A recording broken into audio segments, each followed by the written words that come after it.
What's up, everybody, and welcome back to the Timeless Movie Podcast, episode number 38. My name is Victor Vasquez. Appreciate everybody coming back and listening. On this week's podcast, we're going to be covering a movie that came out a couple of weeks ago, and it's actually the third film in the Creed franchise, Creed 3. It's actually the directorial debut of Michael B. Jordan, so he gets to basically direct and star in his own film here. And so we'll be kind of talking about that, giving some thoughts and opinions, some pros and cons, and really getting into the thoughts as to whether this film is really timeless. Another little nice little fact that we're also going to be talking about Jonathan Majors. He actually comes out as the antagonist in this film, and it's actually back-to-back times that I get to talk about Jonathan Majors. I talked about him last time on the podcast on episode number 37 in regards to Quantumania, the Ant-Man and the Wasp film, and where, again, he was basically the antagonist as well. So if you haven't had a chance to listen to episode number 37 for Quantumania review, definitely go ahead and check it out on the channel and let me know your thoughts in those comments down below as well. But let's go ahead and jump in to some of my general thoughts before we actually go into what I thought about the movie overall. I like to really explain a little bit about some of my questions before going into the film. And so I kind of wrote those down, and then I'm going to kind of spit those out right now as we talk about Creed 3. So I'm going to be honest, before I watched Creed 3, I had heard about the Creed movies. I actually had not seen Creed 1 and Creed 2, and so I thought this was a really good opportunity to take advantage of trying to watch these different films and kind of get a feel for how do they compare with the original Rocky movies, and if it's something that still kind of interests me as well. I remember watching the Rocky movies when I was younger, and again, 1 through 4 are still some of my favorite kind of sports-related type of movies, just because they kind of deal, again, with the story of Rocky Balboa, going from the underdog to the champion, to then, after the fame, what ends up happening, and what kind of pulls him back into the boxing ring as well. And so I thought, again, this is a good opportunity. I haven't seen the first and second Creed movies, so let's go ahead and kind of just watch those before we watch Creed 3. And I thought the first two were incredible. The first one was it really blew me away as to how good it was going to be. I think my expectations were very low, just didn't really, see as like, could it really compare to the original Rocky movies? It's the same concept. And some of the concepts, again, are the same. The underdog story and really fighting your way to the top. But they just explained that, and it kind of went to that story very, very well in Creed. So now that I kind of watched those two films in preparation for the third film in this franchise, I had a couple of questions that I wanted to call out. First question was, how was the absence of Rocky going to affect this movie? I don't know if anybody kind of had heard or kind of read any news about the film, but Rocky Balboa, in this case Sylvester Stallone, was not going to appear in the third Creed movie. And so he's been such an integral part of the first two films. He basically trained Creed, and in the second one he kind of, puts him in those positions and those emotional stakes as to, well, why do you want to fight this specific fight? And so now that we don't have really the one of the core elements of the Creed franchise in Rocky, how would that kind of make the movie really balance, right? Like, would they fill it in with another character? Would they kind of go through a different type of route and explain why he's not there? I was just very curious as to how would this film rank up with the other two Creed films, considering that, again, Rocky's really, although he is a supporting character in those two films, his story is just as important. His arc is just as important as Adonis Creed's is. So that was really one of the biggest ones, is figuring out how would the absence of Rocky Balboa really affect this film. Would it make it kind of a thing like where, I missed him, or I really wanted his character to be there, or, would it just kind of be a completely different story that, maybe didn't really need Rocky. So that's one of the areas that I wanted to focus on. Second was to really get a good perspective as to how good of an antagonist Jonathan Majors is going to be in this specific film. In this film, he ends up playing a character called Dame Diamond Anderson, a old childhood friend that gets explained of Adonis Creed. And I really, again, was curious as to how he can kind of, again, show off his acting chops in regards to playing another antagonist. Again, my benefit in that I got to see him in Quantumania, and he played a great villain in Kang the Conqueror. Again, maybe some folks didn't really like that type of a performance. I really loved it, and I'm looking forward to kind of what he's going to keep doing with Marvel. So then again, this is a different perspective. How is he going to play this antagonist, almost like a real life grounded character? And how can make people relate to him? And was he going to be a villain that, or even an antagonist that, like, could you side with him, or is it something like, just he doesn't really have any kind of stakes in this fight. He's just trying to be an opposite to Adonis Creed in this film. So again, I was really curious, how would he play this kind of a part? Would it just be like a very simple black and white, like, yeah, I'm bad because because I want to do this or that? Or would he have a really grounded story where, again, it maybe makes you lean towards his side? Maybe it makes you think, you know what, he does have a point. So very interested in that kind of an aspect as well. Third and final point was the action sequences when it comes to the actual boxing scenes. One of the notes that I had heard about Michael B. Jordan now kind of performing and doing a lot of the specific choreography and kind of, not specifically the fighting choreography, but more so the cinematography of like how it's actually going to be recorded. And he said that he got a lot of inspiration from anime.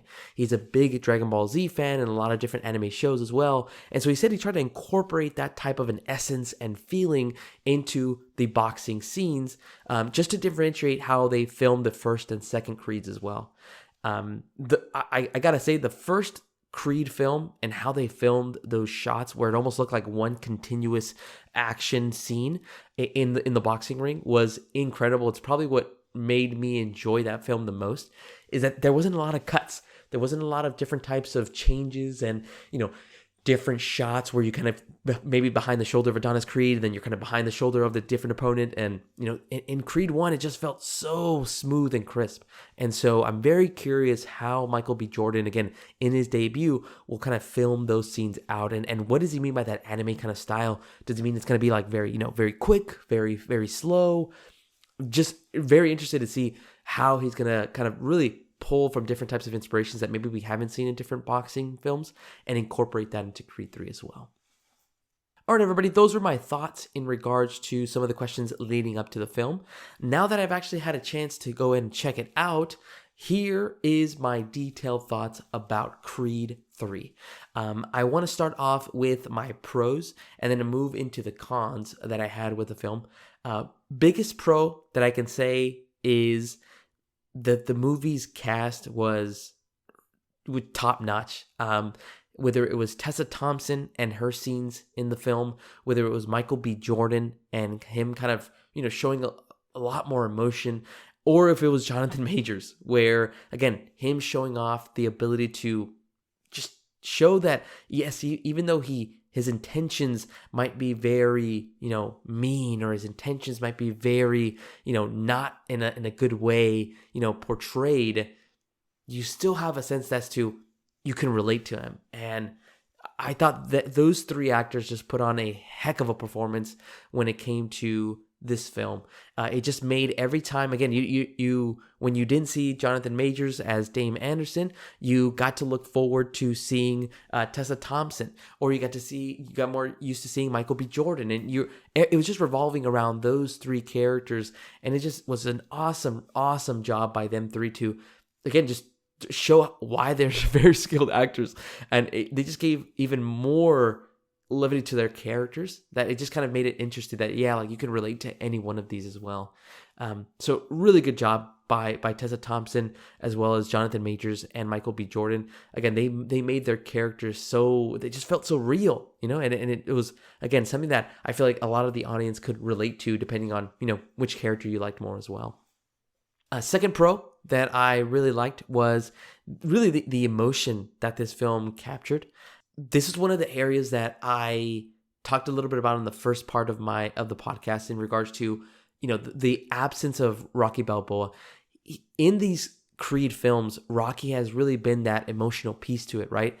Spoiler warning, if anybody has not seen Rocky 1 or Rocky 2 as well. But in the first film, he ends up, finding out that he has some type of a cancer. And again, you immediately kind of get this kind of feeling of like a gripping in your heart. You're like, no way they're going to kill off Rocky, or no way that he's going to go through something terrible like this. Obviously he survives, but again, it's that emotional piece that really centers around Rocky's character that I felt like that has made these movies so good. Again, whether it was in that first one, again, him having that cancer. In the second one, Rocky dealing with the fact that he hasn't been able to get in touch with his son and really meet his grandson and have a life with him. And at the end of the second Creed movie, he ends up having to do that. So again, these story arcs and these emotional aspects have always been revolving around the Rocky Balboa character. And so that's why I was very happy to note that they kept on that specific emotional aspect of these films, and they just moved on to other characters. One of the aspects that you kind of see in this film is Michael B. Jordan's character, in this case, Adonis Creed, having to really realize that he can't just hold everything down and forget the past. It's not possible. And you see that emotion as the film goes on, where again, you see kind of glimpses as to, what was his relationship like with Jonathan Majors' character, Dame Anderson. And then you see that kind of spill over into his marriage with Tessa Thompson's character, Bianca. And you kind of get a feel for, like, he's trying to say what had happened, but he's not comfortable saying it. He's just dealing with a lot of the trauma that happened in that specific moment when he was a kid. And he's really just trying to bury it all the way down deep inside himself and not let anybody know. And again, you could kind of see that evolve up until the end of the film, where he finally just releases and he lets everything go. And he realizes that, in order for me to kind of enjoy those specks of moments, those little details, the happy moments that I'm going to spend with my wife Bianca or my daughter Amara or even my mother, like, what do I have to do? And he realizes, again, he just has to let the past go. He has to forgive himself and let him just kind of go by and say, you know what? The past isn't really going to define my future. And so, just those emotional aspects is what I appreciated that they kept doing in this third Creed film. And again, kind of answers that question, is that, yes, although that the Rocky Balboa has really centered around that emotional aspect and really has kind of driven that emotional arc, I really love that they kind of just kept carrying that emotion between the characters that are in the film as well. And you even feel that emotion from Jonathan Majors' character in Dame Anderson, how he was basically held down his whole life. He was in prison for 18 years. He lost out on basically his prime, and now he's coming back and he's trying to take everything. And so, again, it made the story that much more easy to watch, because you understood their motivations, at least. And again, I feel like if you can understand the characters' motivations, it just makes a lot more sense to kind of how the film is kind of flowing overall. So really good job. Again, that just felt that was a great aspect of the film, is just keeping that emotional kind of essence that, the Rocky character had in these films, and just kind of passing that on to other characters as well. My final pro was the action scenes. I thought they were really cool. I'll be honest, I did not get that like anime type of feeling that much. I can definitely see where Michael B. Jordan got inspired by some of that. There was these like different types of shots where, Adonis Creed would kind of in slow motion kind of dodge a punch, and then you can kind of see him pinpoint a specific area of his opponent where, okay, I see this opening. Okay, I got to take advantage of it. And, there's a lot of different aspects from that side of it. I'm pretty sure after I watch a couple of different maybe YouTube videos about the breakdown of those action scenes, I'm pretty sure I'll see more clearly like, oh yeah, maybe that was like a Dragon Ball Z scene or something like that. But I still, again, enjoyed how they were able to kind of break down those specific fights. And there was just some shots where were super awesome, where, again, one cut and you could just see Jonathan Majors and Michael B. Jordan facing off and going back and forth, without a lot of cuts as well. I still wouldn't rank the fights in Creed 3 as the best boxing scenes in the entire franchise. I still think the first Creed it set the bar for how you can kind of film those type of scenes when it comes to action and taking punches and blocking and guarding. I just felt like that film just set the precedence for what other future boxing films should at least look at for inspiration as well. But again, that doesn't really stop me from enjoying those boxing scenes. It's still a lot of action that kind of keeps you intact with what's going on as well. All right, everybody, now that I've kind of gone through some of my pros of the film, I want to move on to some of the cons. I will be honest, I don't have that many cons. The only nitpick, I guess I would say, is the fact that, when it came to, I think there was the final kind of boxing scene that occurred in the film between Dame Anderson, played by Jonathan Majors, and Adonis Creed in Michael B. Jordan. There was a specific spot, I think it was like round 3 of their fight, where all of a sudden they're fighting at Dodger Stadium and it's filled with a lot of people. And then all of a sudden everything goes, dark. There's nobody around the stadium. And you just see Michael B. Jordan's character and Jonathan Majors' character in the middle of the ring. And they're basically just boxing. And when the scene started, I was like, this is genius. Like that. You kind of, again, show that kind of an aspect of these two guys that were childhood friends, forcing themselves to fight each other and kind of, again, ignore their past and ignore that friendship that they had and really kind of just show that I'm going to have to put you down. And both are thinking that same thing. And it started off really cool because, again, it's doesn't matter what's going on outside. It doesn't matter about family, the crowd, the money, the fame. All that matters is that you're trying to be better than this person and you're just trying to put them down on the canvas. And it was cool back and forth. But then there was kind of a couple of scenes where, like, it started to come, I guess, being dramatized a little bit too much, where then you start seeing kind of Adonis Creed and Jonathan Majors both kind of yelling and screaming like that, almost like they were gladiators in the middle of the ring. And so, again, I get that it was more of like a montage of like, hey, this is kind of like how it feels for them. Like, it doesn't matter what's going on around them. They're in their own bubble. But I kind of would have appreciated if they just kind of, if it would have been so cool if they just kept one round, 3 minutes, just kept that as a couple of shots of just them fighting and kind of show that perspective of, as it doesn't matter what is going on around in your world, you have to stay focused and in the moment, especially in these situations where it's very dangerous in a boxing fight, where you can get knocked out, you can get concussed, or you can maybe get killed, right? So kind of showing that aspect. Again, instead, they kind of made it a little bit more, again, maybe this is where the anime inspiration came for Michael B. Jordan, and how he kind of filmed this scene. It was okay to me. I'm just really trying to pinpoint specific types of, aspects in regards to maybe what I didn't like that much. Again, I like the idea. Maybe just I didn't really appreciate, I guess, how it was executed. I guess not that I didn't appreciate it. I definitely appreciated Michael B. Jordan's kind of, at least his thought process in regards to filming that scene. I guess I just, for me, it was like, whatever, maybe for other people, it might have hit really hard and be like, yeah, this is really awesome or dope. But for me, again, it was okay. All right, everybody, that's really all I got for my cons. I enjoyed this film very much. They showed really cool montages. Actually, again, maybe I missed out on some of the other pros that I really wanted to bring up, so I'll bring them up here. I really appreciated that for Tessa Thompson's character, they continued to also give her more of an arc as well. If I kind of compare these to like the Rocky films, Adrian, Rocky's wife, she was, big part in the first one. And then after every other film, her arc would kind of get smaller and smaller and smaller. And then it would really just, kind of fade into the background. What I loved about the Creed franchise so far is that Tessa Thompson, she keeps getting more of it, right? And she keeps getting more of the specific types of perspectives as to, well, yes, even though her husband is successful and he makes a lot of money, that shouldn't stop her for trying to reach her goals, right? So she still produces music. She still tries to create different types of artistic avenues in regards to, again, release what's kind of inside of her as well. And so, again, I really love that. I love that they didn't just kind of blow by her and kind of just focus on Jonathan Majors versus Michael B. Jordan's characters. Rather, just give her more of the spotlight and show, hey, yes, I know that my husband is working and training and doing all this stuff, but I need to have an avenue to release all of my energy, right?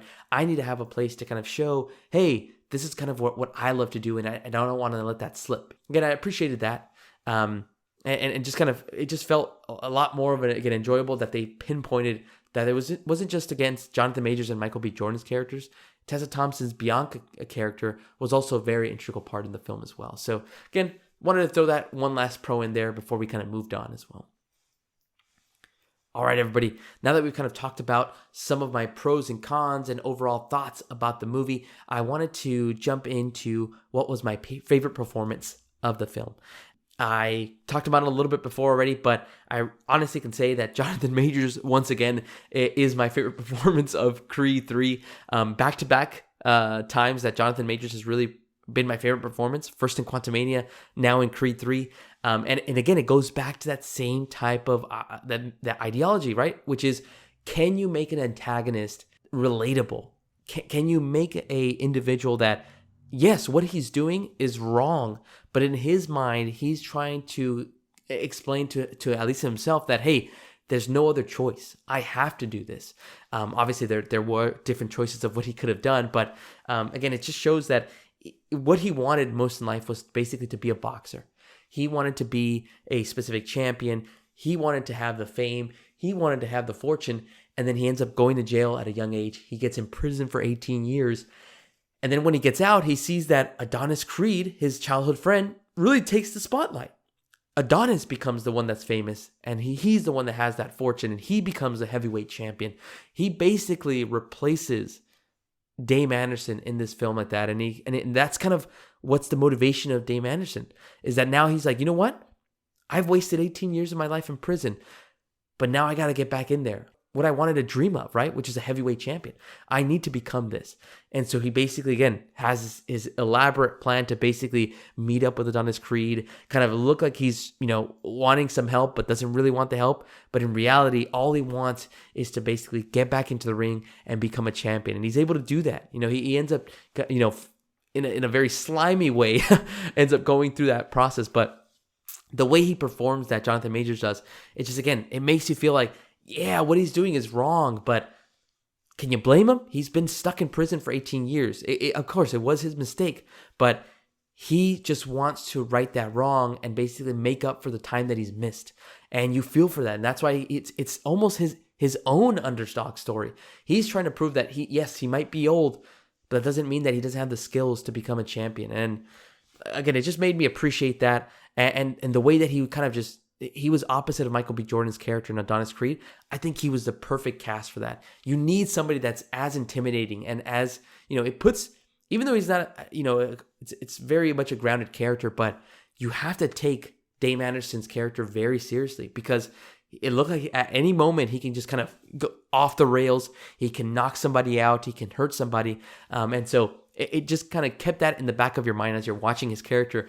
And you just have this kind of eerie feeling like, whoa, you got to keep your eye on this guy because if not, he could definitely do something that's very dangerous. So big shout out to Jonathan Majors. This man is killing it so far in 2023, at least for me, in my opinion. But guys, let me know what your thoughts are. Did you enjoy Jonathan Majors' performance as Dame the Diamond Anderson? And if not, well, let me know who your favorite performance was down below in the comments. All right, let's go ahead and move on to my favorite moments or scenes of the movie. I have to say that one of my favorite moments, again, just sound like a broken record, but Jonathan Majors, when he kind of fought for one of the titles, this is actually before he got to fight Adonis Creed. He kind of had to fight one of these specific champions that was kind of up and coming. They were actually under the promotion of Adonis Creed, and he kind of goes through and you kind of see like how, this is where you start finding out how dirty this guy is and what he has to do and really what he's willing to do to win. And in the fight, he's kind of throwing out like normal shots, and then all of a sudden he kind of throws a weird haymaker and he actually scrapes his elbow against the opponent's face. And then you start noticing, okay, well, like, what is he doing? And then he throws an uppercut, and instead of hitting an actual, his body or his head, he actually aims for the individual's left arm. And basically what he's trying to do is basically mess up or dislocate that individual's arm in order to, maybe drop his guard and then start hurting him even more. And it basically just works to his advantage. All of those dirty shots, all of those dirty tactics, but it basically gets him to become the champion. And nobody expected that to happen in the film. Obviously, as an audience member, you knew that he had to win one match in order to face Adonis Creed. But it's just one of those aspects, right? Where like, again, how they kind of portrayed it, you hadn't really seen somebody kind of do those dirty tactics in any of the Creed movies so far. And so it was really cool to kind of see, again, that from Jonathan Majors. And he just kind of made it look like all nonchalant, like, hey, I'm just trying to fight here. So that was, again, one of my favorite moments of the film as well. Another one that I actually had was an emotional side of it. Again, I feel like I've brought up a lot about the emotional piece of Creed 3, but there was a specific scene where, again, we go back to that same kind of concept where for Adonis Creed in this film, his struggle was really being able to forgive and forget the past. And he was actually having trouble even explaining that to his wife, Bianca, played by Tessa Thompson. And so in this one scene, they are basically kind of talking to each other, and really Bianca gets upset and she goes, "You got to talk to me. You got to let me know what's going on in your head. Because if you don't say that, then like you're just basically living through these moments and you're not enjoying those specks of moments in life where you have the most gratitude or you have the most joy with your family." And at that point, Adonis Creed really wasn't having it. He kind of yelled, he pushed back, and he says, like, "I'm trying to bury that and not remember it ever. I never want to bring it up. I never want to go through that." And as they're having this argument, as you kind of feel like you're in that room with them, in the background, you see their daughter, Amara. She's actually deaf, and so she can't actually hear what they're saying, but obviously just by their facial reactions and the way that they kind of, obviously your muscles and your face change when you're screaming and yelling, she knew that they were having an argument. And so that's kind of where Bianca kind of shows again and kind of explains to Adonis in that, hey, it's like, look, we can't just be doing this in front of our daughter. We can't just kind of, you have to let these kind of emotions out, and you have to find somebody to talk to. Even if it's not her or her daughter, it has to be somebody else as well. And so, again, it really hit hard. Again, maybe to me, it may have correlated at least a little bit more, because especially from coming from that a culture of machismo, you always have that as a man in regards to, holding things down and not showing your emotions. And so that was definitely something that, again, hit really, I guess not hard, but hit home for me in that kind of an example. Really good stuff. And I really enjoyed how both Tessa Thompson and Michael B. Jordan played their characters in that specific scene as well. All right, everybody, now that I've gone through some of my favorite moments and my favorite actors' performances, I want to jump into the final question, which is this movie timeless?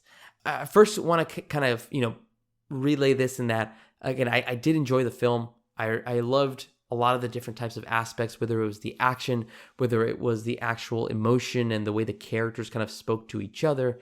I actually would definitely recommend folks watching it in theaters.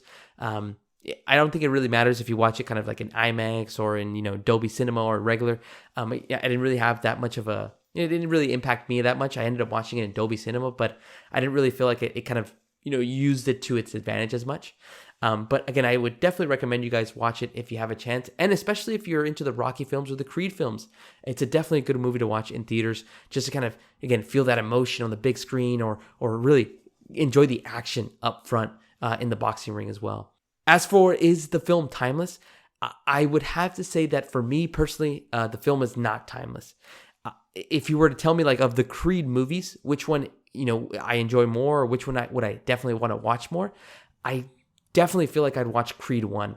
And this is something that I was talking to my brother after watching Creed 3, is that I definitely feel that the reason why I feel this way is because of the fact that when we're watching movies or when we're watching a story in general on TV or whatever it might be, I've always found it more interesting when you go through the underdog story.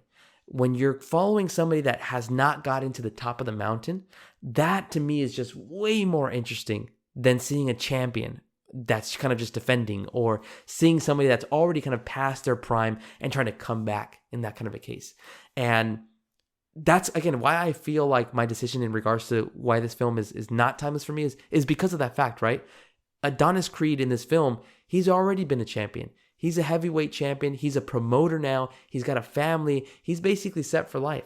And so what he's trying to fight for is not the same as what he's trying to fight for in the first film, which is, in the first film, he can have a great career. He's very smart, but he doesn't love that. He wants to do something that he loves, and he wants to become the best at what he does, which is boxing. And so his struggle in the first film is him just trying to get Rocky to help him and get to the top and become a champion.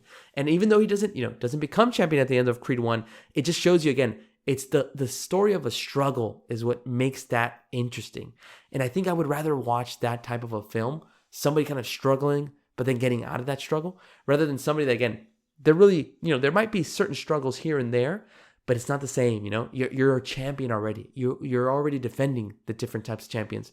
But also, that's what goes into why I really love this film, is that you did have a sort of underdog story in Dame Anderson, played by Jonathan Majors. He's the underdog in this film. He's the one that's trying to really get into Adonis Creed and in his gym and basically have them train him. And so just different aspects like that I like to kind of think about. But that's, me rambling on and on, basically wanting to explain that that's really the reason why, although I really liked this film and I thought it was a great showing, and it just shows that this entire trilogy is amazing, and I would definitely recommend people watch it. But if I had to choose just one of these films to kind of rewatch, I would choose the first Creed.